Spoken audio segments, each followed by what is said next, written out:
پہلا سوال انتہائی کریٹیکل ہے۔ عموماً صوفیاء حضرات کے فالورز کی جانب سے قرآن حکیم میں موجود ایک قصہ کو سادہ لو مسلمانوں کا عقیدہ بگاڑنے کے لیے غلط تعبیر کر کے یوز کیا جاتا ہے، اور وہ واقعہ ہے قصہ موسیٰ و خضر علیہم السلام۔ قرآن حکیم میں اس غیر معمولی اور عجیب و غریب واقعہ سے علم لدنی کا ثبوت اخذ کیا جاتا ہے، حتیٰ کہ بعض لوگ تو اپنے بابوں، پیروں اور بزرگوں کے غیر شرعی اعمال کو جسٹیفائی کرنے کے لیے حضرت خضر علیہ السلام کے ان 3 اعمال کو دلیل کے طور پر پیش کر کے جھوٹا دفاع کرنے کی بھی کوشش کرتے ہیں۔ ایسے ہی پلیز اس واقعے کی صحیح تعبیر قرآن و سنت کی روشنی میں عوام الناس کے سامنے رکھیں۔ جزاک اللہ خیرہ۔ جزاک اللہ خیرہ و احسن الجزا۔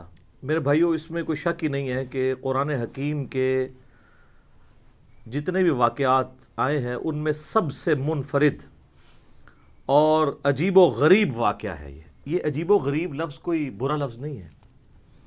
عجیب کہتے ہیں جو روٹین سے ہٹ کے چیز ہو نا، اور غریب جو شاذ و نادر ہو، کہیں کہیں ہو۔ یہ عربی کا عجیب و غریب ہے، اردو اور پنجابی والا نہیں ہے، ہو سکتا ہے اس کو کوئی گستاخی سمجھ لے۔ اور وہ واقعہ ہے سیدنا موسیٰ اور خضر علیہم السلام کا واقعہ۔ یہ لفظ ہے خضر، خوا کے اوپر زبر ہے، ضاد کے نیچے زیر ہے۔ اردو میں ہم خضر پڑھ سکتے ہیں، لیکن غلط العام ہے خضر۔ خضر لفظ غلط ہے، یہ خضر لفظ ہے، لیکن چونکہ اردو میں چل رہا ہے، اب میں بھی اگر اسے بول دوں گا تو کوئی برائی والی بات نہیں ہوگی۔ جو چیز ریناؤنڈ ہوتی ہے وہ اس طریقے سے چل رہی ہوتی ہے۔ تو موسیٰ اور خضر علیہم السلام والا واقعہ ایک یونیک واقعہ ہے۔ اس واقعے کی تفصیلات کو اور اس سے نکلنے والے ریزلٹس کو ڈسکس کرنے سے پہلے اس کا جو بیک گراؤنڈ ہے وہ پتہ ہونا ضروری ہے۔ بیسیکلی جب نبی صلی اللہ علیہ وآلہ وسلم کی مبارک دعوت عام ہوئی تو مشرکین عرب تو آپ کو پتہ ہے امی تھے، ان پڑھ تھے، جاہل تھے، علم نام کی کوئی چیز نہیں تھی۔ انہوں نے کچھ لوگوں کو روانہ کیا یہود و نصارہ کے علماء کی طرف کہ تم لوگ ہمیں کچھ ایسے سوالات بتاؤ جو ہم جا کے نبی علیہ السلام سے پوچھیں، اور ان کے جواب پھر نبی علیہ السلام کو نہ آتے ہوں، پھر ہم کہیں گے ہاں جی اچھا نبی ہے جس کو یہ بات بھی نہیں پتہ۔ تو انہوں نے کل 4 سوالات کا انتخاب کیا۔ اس میں سے پہلا سوال تھا کہ اصحاب الکہف کون ہے، جس سے ریلیٹڈ میرا آلریڈی ایک کلپ ریکارڈڈ ہے، آپ یوٹیوب پہ دیکھ سکتے ہیں۔ دوسرا سوال انہوں نے کیا کہ یہ موسیٰ اور خضر علیہم السلام والا واقعہ اس کی کیا حقیقت ہے۔ اور تیسرا ذوالقرنین جو بادشاہ ہے، جو یہودیوں کے لیے ایک منجی اور نجات دہندہ کی حیثیت رکھتے تھے، ان کا واقعہ کیا ہے۔ اور چوتھا سوال تھا روح کی حقیقت سے متعلق۔ تو یہ جو 4 سوالات ہیں ان کے جواب میں اللہ تعالیٰ نے اپنے محبوب صلی اللہ علیہ وآلہ وسلم کو ایجوکیٹ کیا، اور قرآن حکیم کی سورۃ الکہف 18 نمبر سورت نازل ہوئی، جو پارہ نمبر 15 سے شروع ہو کر پارہ نمبر 16 میں مکمل ہوتی ہے۔ اور ان 4 سوالات کے جوابات دیے گئے، اور اسی کانٹیکسٹ میں یاجوج اور ماجوج کا ذکر بھی اس میں آیا، اور اس کے علاوہ بھی دنیا پرستی کی جو مذمت ہے، یہ مرکزی ٹاپک ہے سورۃ الکہف کا۔ انہی میں سے ایک یہ قصہ موسیٰ اور خضر ہے علیہم السلام۔ پہلے میں اسے جستہ جستہ کور کروں گا، قرآن، بخاری اور مسلم کو جوڑ کے ایک پورے کا پورا جو واقعہ بنتا ہے۔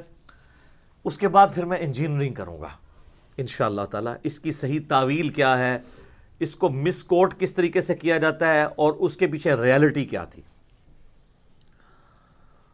یہ واقعہ سورۃ الکہف کے اندر 23 آیات کے اوپر پھیلا ہوا ہے، آیت نمبر 60 سے لے کر 82 تک، اور پارہ نمبر 15 کے آلموسٹ آخری حصے سے شروع ہو کے 16 نمبر میں یہ والا پورشن ختم ہوتا ہے سورۃ الکہف کا، آیت نمبر 60 سے 82 تک، جس میں قصہ موسیٰ اور خضر ہے علیہم السلام۔ اور اس کا جو کانٹیکسٹ ہے واقعے کا وہ قرآن میں نہیں ہے، وہ کانٹیکسٹ صحیح بخاری اور صحیح مسلم کے اندر موجود ہے۔ صحیح بخاری میں یہ واقعہ کئی مقامات پہ امام بخاری نے نقل کیا ہے، لیکن جو سب سے ڈیٹیلڈ طریق آیا ہے وہ صحیح بخاری میں کتاب الانبیاء چیپٹر میں موسیٰ علیہ السلام کے اوپر جو باب ہے اس کے اندر انٹرنیشنل نمبر کے مطابق 3401 نمبر حدیث ہے، اور مسلم شریف کے اندر اوپر تلے 6 طرق آئے ہیں سیدنا موسیٰ اور خضر علیہ السلام کے واقعے سے ریلیٹڈ۔ انٹرنیشنل نمبر کے مطابق 6163 سے لے کر 6168 تک۔ کانٹیکسٹ بخاری اور مسلم میں آیا، اور وہ کانٹیکسٹ یہ آیا ہے کہ نبی صلی اللہ علیہ وآلہ وسلم فرماتے ہیں کہ ایک دن موسیٰ علی نبینا وعلیہ الصلوۃ والسلام بنی اسرائیل کو واعظ کر رہے تھے، نصیحت کر رہے تھے۔ اسی دوران ایک شخص نے کھڑے ہو کر پوچھا کہ اس وقت دنیا میں سب سے بڑا عالم کون ہے، سب سے زیادہ علم کس کے پاس ہے؟ تو ظاہر ہے اس کا جینوئن جواب یہی ہے کہ وقت کے پیغمبر کے پاس، جو اس وقت خود موسیٰ علیہ السلام تھے۔ تو یہ کلیئر کٹ یہی جواب بنتا تھا، اور موسیٰ علیہ السلام نے بھی یہی جواب دیا کہ اس وقت سب سے بڑا عالم میں ہوں۔ لیکن سر، پیغمبروں کی شان اس سے بڑی عرفہ و اعلیٰ ہوتی ہے۔ پیغمبر گاڈ اورینٹڈ ہوتے ہیں۔ اللہ تعالیٰ کو یہ موسیٰ علیہ السلام کا جواب ناپسند ہوا، اور بخاری مسلم کے الفاظ ہیں، اس جواب کی وجہ سے اللہ تعالیٰ نے ان پر عتاب فرمایا، غصہ فرمایا کہ تم تو پیغمبر تھے، تمہیں چاہیے تھا تم علم کو اللہ کی طرف منسوخ کرتے۔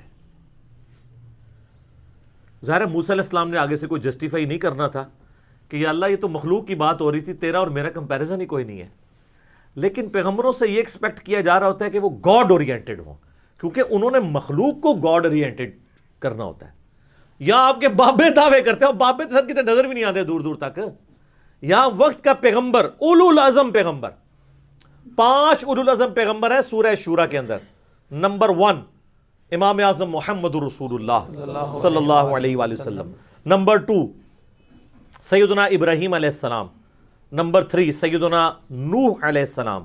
نمبر 4 سیدنا موسیٰ علیہ السلام، اور نمبر 5 سیدنا عیسیٰ علیہ السلام علیہم السلام اجمعین۔ سبحان ربک رب العزت عما یصفون وسلام علی المرسلین والحمد للہ رب العالمین۔ یہ بیسٹ درود ہے جو قرآن میں سورہ الصافات کی آخری 3 آیات ہیں۔ تو اب اللہ تعالیٰ نے پھر کہا کہ موسیٰ، اب میں تجھے ایک ایسے بندے سے ملواؤں گا جس کے پاس ایسا علم ہے جو میں نے تجھے بھی نہیں دیا ہوا۔ اللہ اکبر۔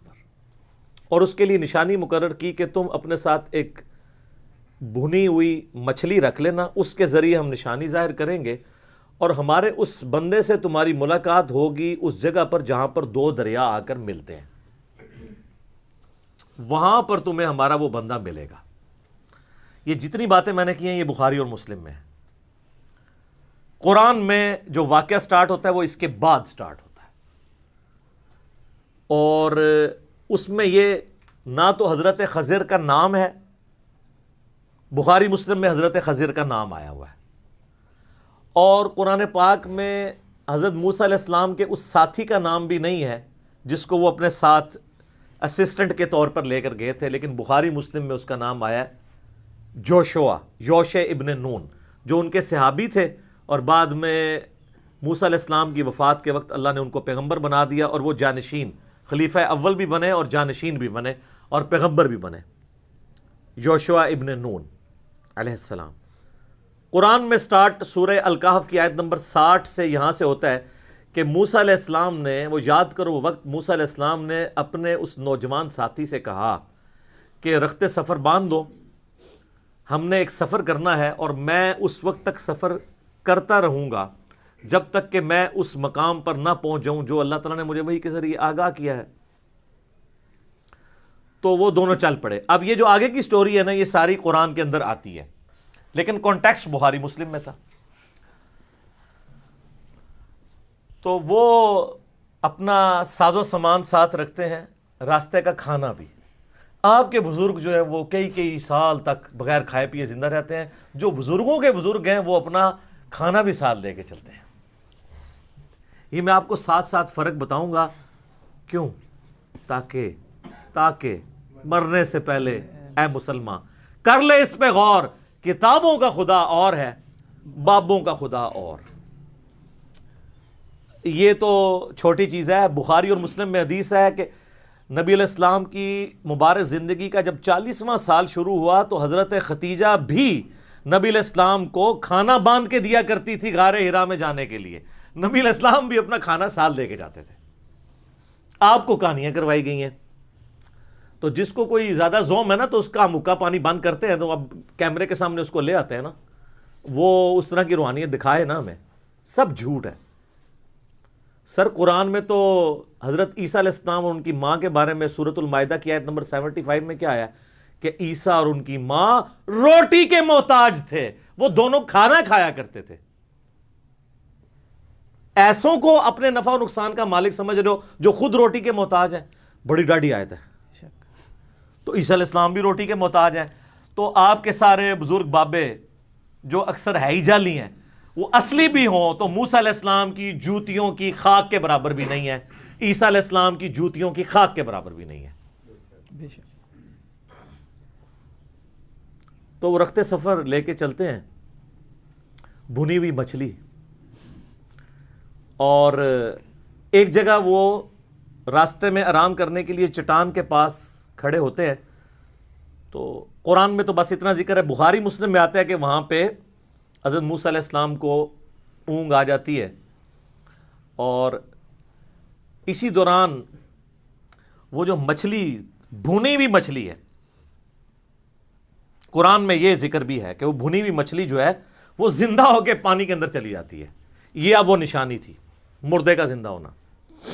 یہ منظر یوشع ابن نون دیکھ رہے ہوتے ہیں, لیکن وہ موسیٰ علیہ السلام کو بتاتے نہیں کیونکہ وہ ان کے آرام میں خلل سمجھتے ہیں. جب موسیٰ علیہ السلام اٹھتے ہیں تو یوشع ابن نون بھول جاتے ہیں یہ بات, اور سورۃ الکہف میں یہ آتا ہے کہ وہ جب بعد میں ان کو جا کے یاد آتا ہے وہ کہتے ہیں مجھے شیطان نے بھلا دیا تھا. آگے جب چلتے ہیں نا تو حضرت موسیٰ علیہ السلام کہتے ہیں مجھے تھکاوٹ ہو رہی ہے تو وہ جو کھانا ہے وہ تو کھلاؤ نا مجھے. تو وہ کہتے ہیں حضرت وہ کھانا تو جب ہم وہاں رکے تھے نا چٹان کے پاس تو وہ مچھلی جو ہے نا میں نے دیکھا وہ زندہ ہوئی اور پانی میں چھلانگ لگی. اور نہ کیا تیرا پلا ہو جائے اللہ دے بندے, وہی تو وہ جگہ تھی جہاں میں وہ بندہ ملنا تھا. تو قرآن کے الفاظ ہیں وہ الٹے قدم واپس پلٹتے ہیں. اب موسیٰ علیہ السلام کو بھوک بھی بھول جاتی ہے کیونکہ اصل تو چیز وہ ہے. اچھا, ڈاکٹر سرار صاحب جب یہ واقعہ بیان کر رہے تھے نا بیان القرآن میں, تو کہتے ہیں کہ یہاں پہ علماء اور بزرگوں نے بتایا ہے کہ حضرت موسیٰ علیہ السلام کو تھکاوٹ اس لیے ہوئی کہ وہ اس سے آگے چلے گئے تھے جو اللہ نے ان کے لیے جگہ مقرر کی تھی. پہلے ان کو تھکاوٹ نہیں ہوئی. تو اب وہ فوت ہو چکے ہیں, اللہ تعالیٰ ان کی مغفرت کرے, ہمارے استاد ہیں. سر یہ بخاری مسلم میں لکھا ہے کہ نبی علیہ السلام نے فرمایا ہے کہ حضرت موسیٰ علیہ السلام کو تھکاوٹ اس لیے ہوئی کہ وہ اس مقام سے آگے چلے گئے تھے. یہ بزرگوں نے نہیں فرمایا. ٹھیک ہے, ہمارے ہاں احادیث بھی بزرگوں کے نام سے ہیں, ان بزرگوں کے کہ جنہوں نے حدیثوں کے ترجمے بھی کبھی نہیں کیے, پڑھنا تو دور کی بات. سر بخاری کا پہلا ترجمہ 1920 میں ہوا ہے, آج 100 سال بمشکل ہوئے ہیں, اور اسلام آئے ماشاءاللہ آپ کہتے ہیں 1000 سال ہو گئے. یہ 1000 سال بزرگ کیا کرتے رہے ہیں؟ نہ قرآن ٹرانسلیٹ کیا ہے نہ بخاری کیا ہے, آپ کہتے ہیں خدمات ہیں دین کے لیے. ٹھیک, تو پھر میں اور طرف چل پڑوں گا. صلوات بر محمد وآل محمد, اللہم صلی علی محمد وعلی آل محمد. اچھا, وہ واپس آتے ہیں تو اس جگہ پہ ایک شخص کو دیکھتے ہیں جو کہ ایک چادر اوڑھ کے بیٹھا ہوتا ہے, اور وہ بھی انتظار میں ہوتا ہے. اس کو بھی اللہ تعالیٰ نے ڈیوٹی لگائی ہوئی ہے کہ میرا پیغمبر آ رہا ہے تمہارے پاس. تو حضرت موسیٰ علیہ السلام اسے سلام کرتے ہیں, وہ آگے سے سلام کا جواب دیتا ہے. یہ بخاری مسلم میں, قرآن میں چونکہ وہ شارٹ ہے تو اس میں یہ کہ وہاں پر جب پہنچتے ہیں تو وہ ہمارے بندوں میں سے ایک بندے کو پاتے ہیں جسے ہم نے علم لدنی یعنی اپنی طرف سے ایک علم خاص عطا فرمایا ہوتا ہے. اسی جو لفظ ہے نا, اس سے انہوں نے علم لدنی کو اخذ کیا ہے. وہ الفاظ ہیں وہ علمناہ من لدنا علما, ایسے بندے کو پاتے ہیں جسے ہم نے خاص اپنی طرف سے علم دیا ہوتا ہے. بخاری مسلم کے الفاظ یہ ہیں کہ حضرت موسیٰ علیہ السلام کو وہ بندہ کہتا ہے کہ حضرت اللہ تعالیٰ نے کچھ علوم مجھے ایسے سکھائے ہیں جو آپ کو نہیں سکھائے، اور کچھ علوم آپ کو ایسے سکھائے ہیں جو مجھے نہیں سکھائے۔ یہ ڈنڈی مار جاتے ہیں بابے، یہ نکال دیتے ہیں اس میں سے، یہ ڈسکس ہی نہیں کرتے، کیونکہ یہ بتانا چاہتے ہیں کہ جو نانگے پیر ہوتے ہیں نا، حالانکہ خضر علیہ السلام کہیں نہیں آیا کہ وہ ننگے تھے، الٹا یہ آتا ہے انہوں نے چادر اوڑی ہوئی تھی، یہ تو نکروں والے ہوتے ہیں نا بزرگ ان کے، مجذوب جو ہوتے ہیں، تو وہ چادر اوڑی ہوئی تھی باقاعدہ انہوں نے۔ اور ساتھ وہ کہہ رہے ہیں حضرت خضر علیہ السلام حضرت موسیٰ علیہ السلام سے کہ اللہ نے آپ کو ایسے علوم سکھائے ہیں جو مجھے نہیں سکھائے، اور مجھے ایسے سکھائے ہیں جو آپ کو نہیں سکھائے۔ یعنی at the end of the day نہ مجھے آپ پہ کوئی برتری ہے، نہ آپ کو مجھے پہ۔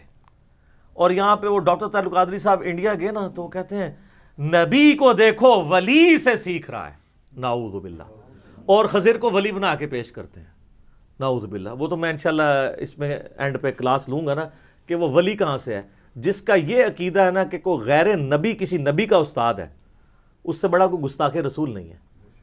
ہمارے نبی علیہ السلام کا استاد ہے نا جبرائیل، تو وہ پیغمبر ہے فرشتوں کا، غیر پیغمبر وہ بھی نہیں ہے، یہ یاد رکھیے گا۔ حضرت میکائیل علیہ السلام بھی پیغمبر ہیں، اسرافیل بھی پیغمبر ہیں، اور ملک الموت عزرائیل نام بھی ثابت ہے تفسیر تبری کے اندر ہمارے سلف سے، قرآن میں ملک الموت آیا، وہ بھی پیغمبر ہیں۔ پیغمبر کا استاد ہو سکتا ہے، غیر پیغمبر کا استاد نہیں ہوتا۔ اور ان کی پوری ڈاکٹرن اس پہ کھڑی ہے کہ جو بابے ہیں نا وہ نعوذ باللہ پیغمبروں کو سکھائیں گے، اور اسی وجہ سے وہ مثنوی مولانا روم کے اندر بھی وہ گوشت کاٹنے والا واقعہ، میرے خیال ہے اب تو کوئی بھول کے بھی نہیں بیان کرے گا جو کچھ ہم نے مثنوی مولانا روم کے ساتھ کر دیا ہے۔ مولانا روم کو اگر ایک ایس ایم ایس پہنچ جائے نا وہاں پہ جہاں پہ بھی وہ ہیں، تو وہ بھی ایک بار ان کی روح تڑپ اٹھے گی کہ یار چلو 700 سال بعد سے ہی کم از کم کسی نے میری کہانی کو پکڑا تو ہے، جو میں لکھ کے چلا گیا تھا اور کسی کی جرت نہیں ہوتی تھی، لوگ روب میں تھے۔ اور حضرت موسیٰ علیہ السلام کی انہوں نے سارے واقعات موسیٰ علیہ السلام کے بارے میں، وہ کنگھی کرنے والا واقعہ، تو میں انہوں نے بار بار کہا موسیٰ دا تسی چنڈ نہیں سہ سکتے۔ بخاری مسلم میں آتا ہے ملک الموت کو تھپڑ پڑا تھا نا، اس کی آنکھ نکل گئی تھی۔ تو اڈی سارے دی بوتھیاں جڑیاں نے سجنیاں قیامت والے دن، جدوں موسیٰ علیہ السلام نے کہا وہ کیڑا ہوئے جڑا میرے بارے واقعات بیان کرتا سی تے جناب شعر لکھتا سی، ادھر لیاؤ نا ذرا اینوں میں دساں۔ اور ایک موقع پیا سی نا قبطی نوں، وہ مر گیا سی، وہ بھی قرآن میں آتا ہے۔ یہ اذان شروع ہو رہی ہے، باقی انشاءاللہ اذان کے وقفے کے بعد۔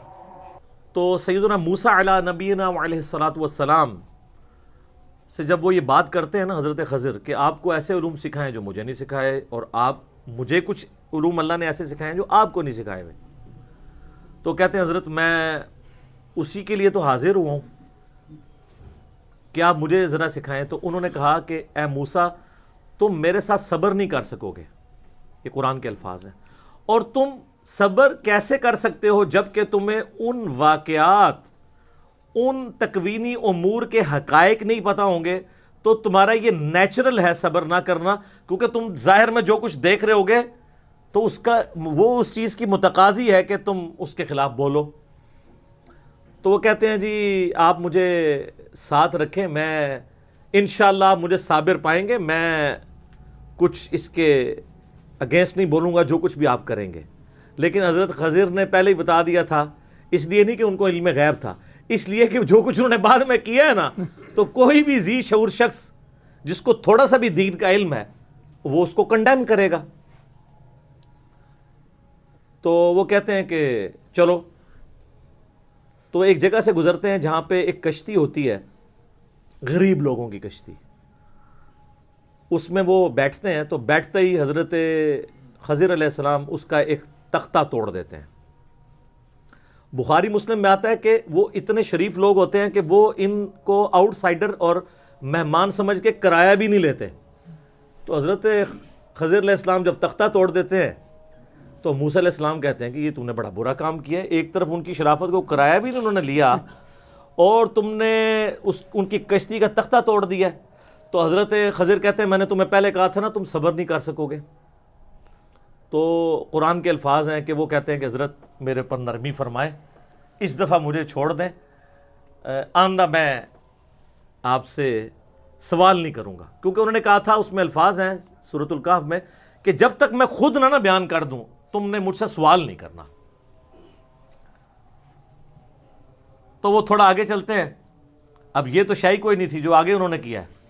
انہوں نے ایک بچہ دیکھا, خوبصورت, بظاہر دیکھنے میں نورانی شکل,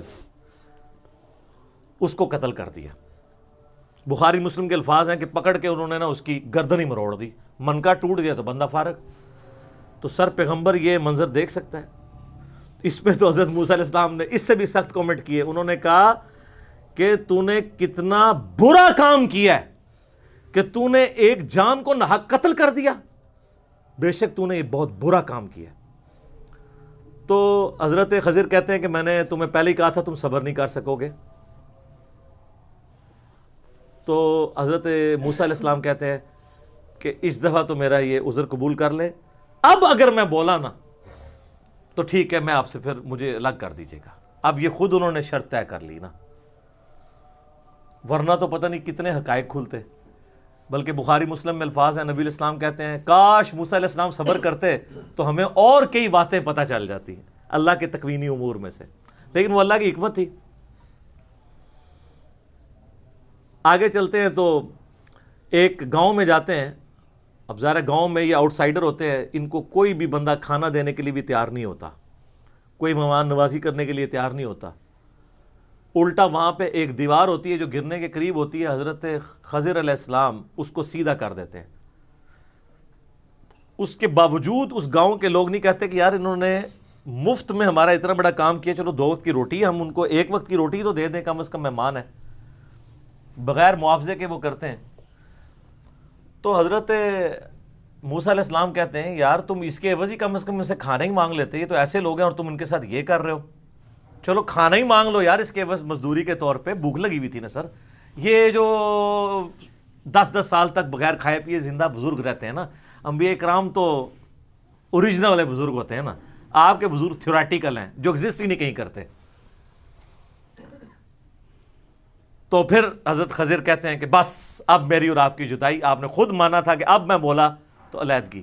اب میں تمہیں تعویل بتاتا ہوں ان تینوں واقعات کی. تو کہتے ہیں جو پہلا واقعہ ہوا تھا نا, وہ 2 مسکین لوگوں کی, وہ 2 یا 2 سے زیادہ مساکین کی وہ کشتی تھی, اور وہاں ایک جابر بادشاہ تھا جو زبردستی کشتی ہتھیا لیتا تھا. تو میں نے یہ ارادہ کیا کہ اس کی کشتی کا تختہ توڑ دوں تاکہ اس کے اندر ایک ایسا عیب پیدا ہو جائے کہ بادشاہ جب وہ دیکھے نا یہ ٹوٹی ہوئی کشتی ہے تو وہ ان سے کشتی نہ چھینے. تختہ تو پھر بھی لگ جائے گا, اگر پوری کشتی چلے گی تو غریب لوگ اپنا کس طرح گزر بسر کریں گے. تو اس کا مطلب ہے صحیح کام کیا انہوں نے, لیکن یہ چیز چھپی ہوئی تھی.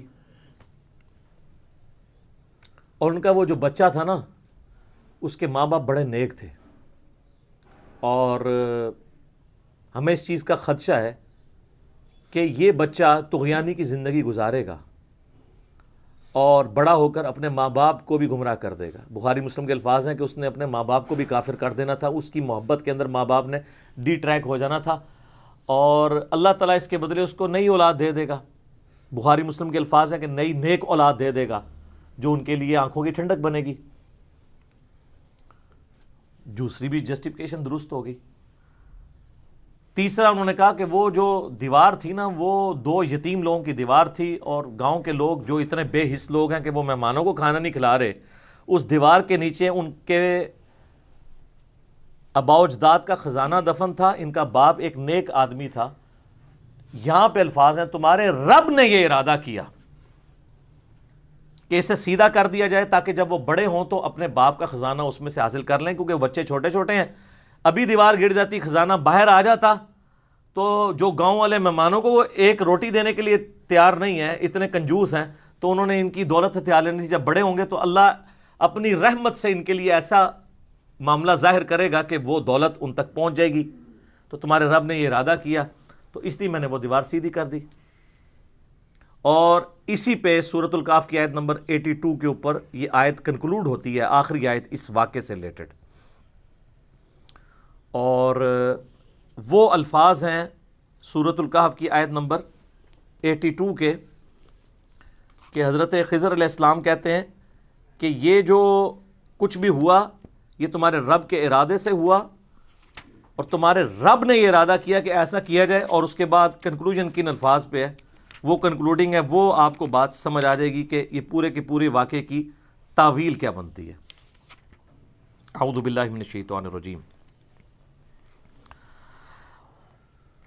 وَمَا فَعَلْتُهُ عَنْ أَمْرِي، میں نے اپنی مرضی سے یہ کام نہیں کیا۔ اگر کوئی شخص یہ کہے کہ میں نے اپنی مرضی سے نہیں کیا اور کیا اس نے ہو، تو مراد ہے اسے گائیڈ لائنز کس سے مل رہی ہیں؟ اللہ سے۔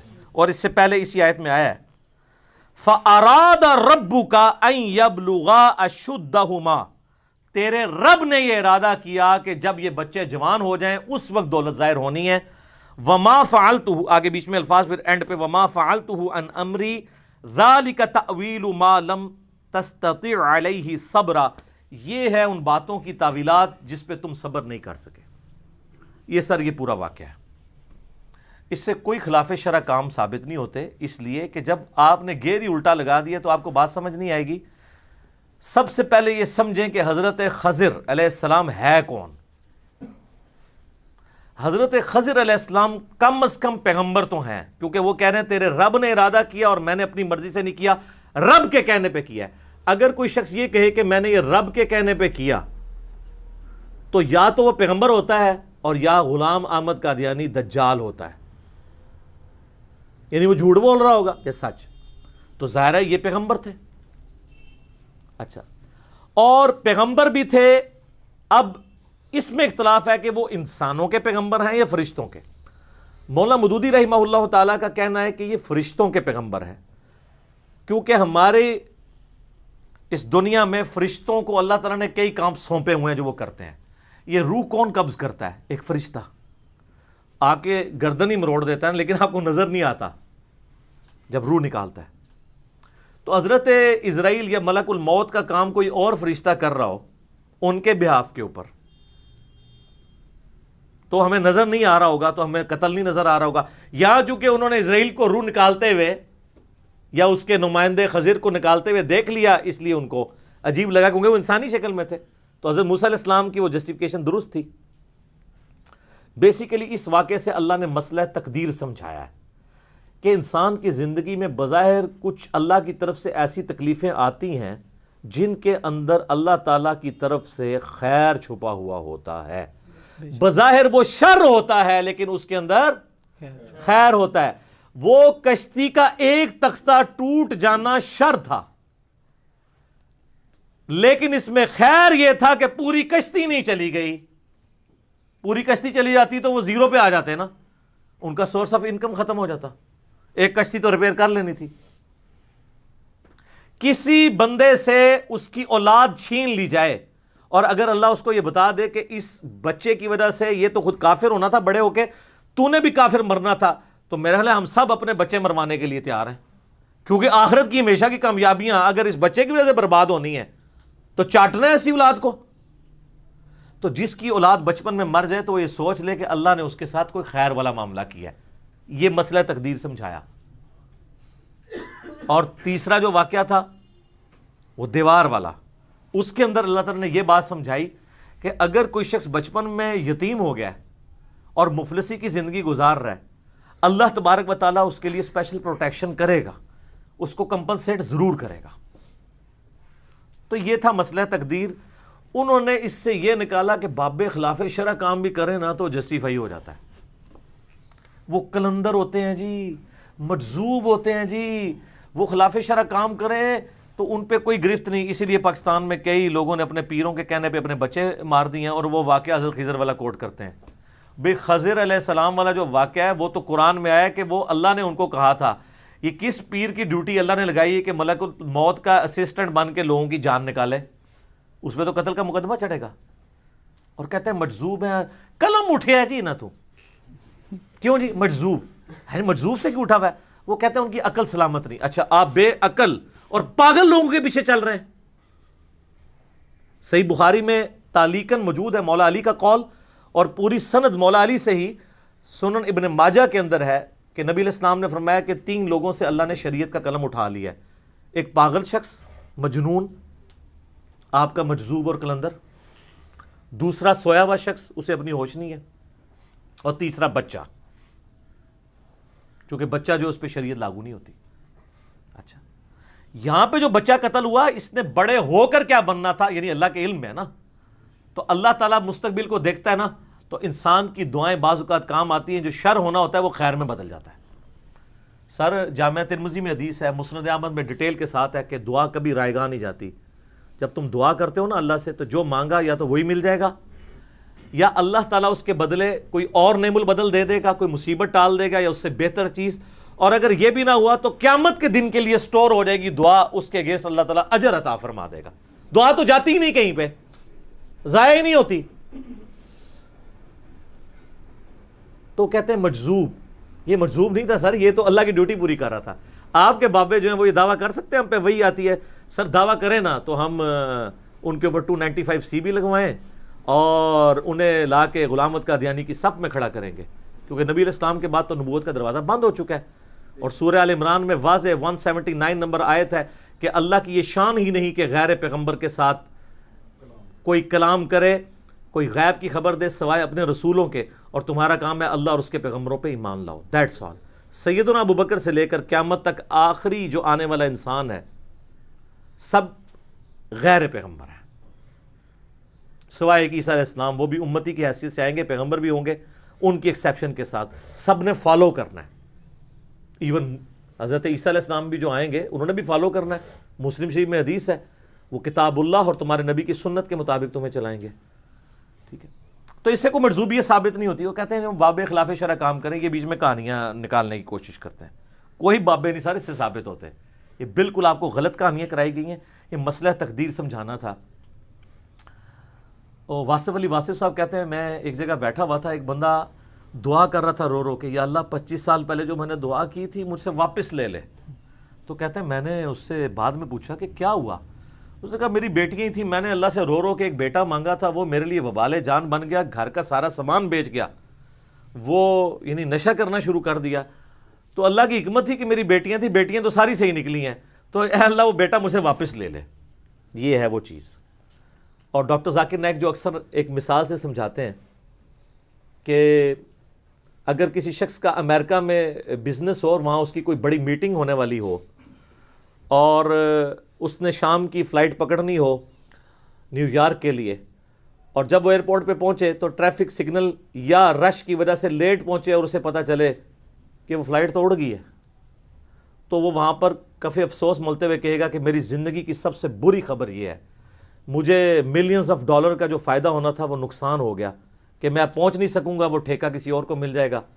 اور اسی افسردگی کے عالم میں وہ اپنی گاڑی میں واپس گھر آ رہا ہو اور راستے میں اسے ٹیکسٹ میسج آئے یا کوئی خبر اس تک پہنچے کہ ابھی ابھی جو نیو یارک کے لیے فلائٹ اڑی تھی وہ کریش کر گئی ہے، تو کیا کہے گا؟ الحمدللہ۔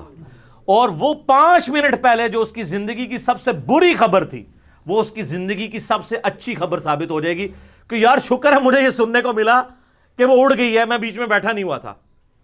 یہاں پہ بھی یہی ہے کہ شکر ہے اللہ نے وہ بیٹا لے لیا، اس نے تو مجھے بھی کافر مار دینا تھا، شکر ہے وہ کشتی کا تختہ ہی ٹوٹا، پوری کشتی نہیں ٹوٹ گئی۔ اس میں یہ بھی چیز ہے کہ اگر کسی شخص کو کوئی مرض لاحق ہو جائے تو وہ کسی کی ٹانگ ٹوٹ گئی یا آنکھ ضائع ہو گئی، وہ شکر ادا کرے کہ آنکھ ضائع ہوئی ہے، ایمان تو ضائع نہیں ہوا، ایک آنکھ تو سلامت ہے۔ کسی کی بینائی کمزور ہو گئی ہے تو وہ یہ دیکھے کہ نابینا لوگ بھی تو ہیں۔ جو مسلم شریف میں حدیث ہے ہمیشہ اپنے سے نچلے کو دیکھو تو تمہیں اللہ کی نعمتوں پہ شکر نصیب ہوگا۔ ہر ایک سے نیچے کوئی نہ کوئی ہوتا ہے، اور ہم تو اربوں لوگوں سے اوپر ہیں یار۔ توحید کی دولت جس کے دل کے اندر ہے، بے شک کم از کم وہ ڈنکے کی چوٹ پہ 7 ارب انسانوں سے تو بہتر ہے نا، کروڑوں نہیں اربوں۔ پھر جو 1.5 ارب مسلمان ہیں ان میں بھی توحید خالص کتنوں کے اندر ہے، تو اللہ کا شکر ادا کرے۔ اس کے اندر یہ چیز سمجھائی گئی ہے کہ اللہ کی تقدیر پر راضی رہو۔ اچھا یہ واقعہ اتنا غیر معمولی ہے کہ صوفیاء تو یہ غلط رزلٹ نکالتے تھے نا، جو منکرین حدیث ہیں نا ان کو بھی یہ واقعہ سمجھ نہیں آتا تھا، وہ بھی عجیب و غریب تعویلات کرتے ہیں۔ حتیٰ کہ آج سے تقریباً 10 سال پہلے کی بات ہے، ایک مجھے منکرین احادیث میں سے ایک شخص ملا، تو میں نے اس کو کہا کہ مجھے قرآن پہ حلف دو ایمانداری سے، اگر یہ واقعہ بخاری مسلم میں ہوتا اور قرآن میں نہ ہوتا، وہ کہتا میں کبھی بھی اس اللاجیکل واقعے کو نہ مانتا۔ تو میں نے کہا یہ میں نے تمہیں اس لیے منوائی ہے بات تاکہ تمہیں یہ پتہ چلے کہ جب تم کسی چیز کو وہی سمجھتے ہو تو اس کی تعویل کر کے مانتے ہو، تو ہمارے لیے سنت بھی وحی کے درجے میں ہے، کیونکہ 2 سورسز ہیں میری. وہ آپ مجلس نمبر 96 دیکھ لیں نا غامدی صاحب کے اوپر، اس میں نے یہ سارا پوری ڈاکٹرن کلیئر کی ہے کہ قرآن اور سنت 2 پیرلل میں سورسز ہیں. تو تم احادیث کا مذاق کیوں اڑاتے ہو؟ اس واقعے کا مذاق کیوں نہیں اڑاتے؟ کیونکہ قرآن کے اندر ہے تو تعویل پیش کرتے ہو. تو ہم بھی ہر اس بات کی تعویل پیش کریں گے جس پہ تم اعتراض کرتے ہو صحیح احادیث پہ. جو جھوٹی روایتیں ان کو تو ہم بھی نہیں مانتے. تو یہ ان کے گلے کا کانٹا بھی تھا واقعہ. لیکن اللہ کا شکر ہے یہ واقعہ نہ قرآن کے اندر ہو تو قرآن کا ایک بہت بڑا مضمون ہی مس ہو جائے. مسئلہ تقدیر پہ میں نے 4 لیکچر دیے ہیں، 7.5 گھنٹے کی آلموسٹ گفتگو ہے. مسئلہ نمبر 104 A B C اور 103 نمبر 200 آیات 50 مقامات سے قرآن کے میں نے کور کیے ہیں. یہ تو ٹاپک ہی بہت بڑا ہے. قرآن پاک کا ایک ایک لفظ جو ہے نا وہ ضروری ہے. ایک لفظ بھی آپ کم کر دینا تو قرآن میں ہدایت کے اعتبار سے نقص رہ جائے گا. اب اگر یہ واقعہ آپ نکال دیں تو اتنا بڑا ٹاپک مسئلہ تقدیر انریزالوڈ رہنا تھا. تو بڑی حکمت ہے اس واقعے کی. یہ اللہ تعالیٰ کی طرف سے ایک یونیک چیز ہے، بشرطے کہ اسے مس یوز نہ کیا جاتا. تو میں نے آپ کو اس کی صحیح تعویل بتائی ہے کہ اس کا مطلب یہ نہیں یہ بنتا ہے. اچھا، خضر کے حوالے سے بڑا کچھ مشہور ہے.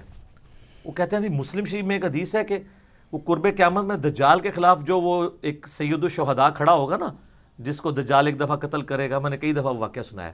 انٹرنیشنل نمبر کے مطابق 7375 نمبر حدیث کے اینڈ پہ آتا ہے کہ ابو اسحاق امام مسلم کے شاگرد کہتے ہیں کہ کہا جاتا ہے کہ وہ حضرت خضر ہوں گے. وہ کہتے ہیں خضر آج تک زندہ ہے. دیکھو مسلم شریف میں لکھا ہے. سر مسلم شریف میں سند کے ساتھ نہیں لکھا.